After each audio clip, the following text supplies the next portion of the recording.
kumustahin naman natin ang lagay ng binabantayang bagyong Marce na bahagyang lumakas habang nasa silangan ng Isabela.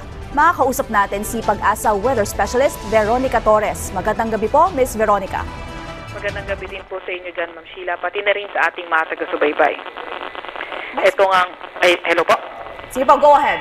Okay, ito nga si Marce ay bahagyang lumakas sa karagatan silangan ng Isabela. Kanina alas 4 ng hapon, ito ay nasa may layong 480 kilometers silangan ng Isiangue, Isabela.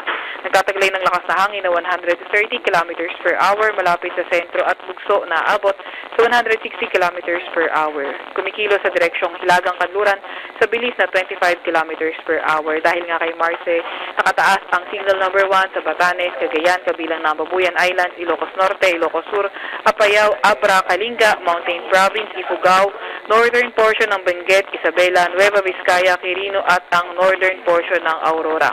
Dahil nga posibleng umabot ng typhoon category, itong si Marce, pinakamataas na wind signal na pwede natin ibalabas during the passage of Marce ay signal number 4. Meron din tayong nakataas na gale warning sa northern at eastern seaboards ng northern Luzon. Kaya kung maaari, huwag muna tayong pumalawat sa areas na yan dahil magiging maalon hanggang sa napakaalon ng karagatan. Ito nga ring si Marce ay posibleng lumapit o hindi kaya maglandfall sa may area ng Babuyan Islands o ang northern portion ng Cagayan Thursday afternoon or evening at posible na ang lumabas na ating Philippine Area of Responsibility sa Friday ng hapon o Friday ng gabi. Naasahan nga itong si Marce na patuloy na lalakas at ang kanyang peak intensity ay itong pagpalapit nito sa may Babuyan Islands o hindi kaya sa may Cagayan. At yan po munang, yes po. Nabanggit niyo po na karamihan sa mga lugar na tatamaan ng bagyong Marce ay nasa norte. Paano naman po ang magiging panahon dito sa Metro Manila? Nakita nga natin sa Metro Manila, posible magpatuloy yung partly cloudy to cloudy skies condition, mga chance na mga localized thunderstorms.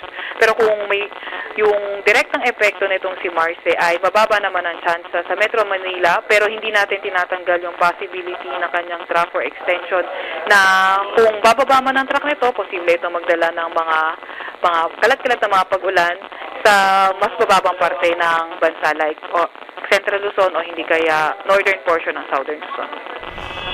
Miss Veronica, matapos ang bagyong Marce, may mga posibleng kasunod ba agad ito na bagyo sa napapasok sa bansa bago matapos ang linggo o sa susunod na linggo?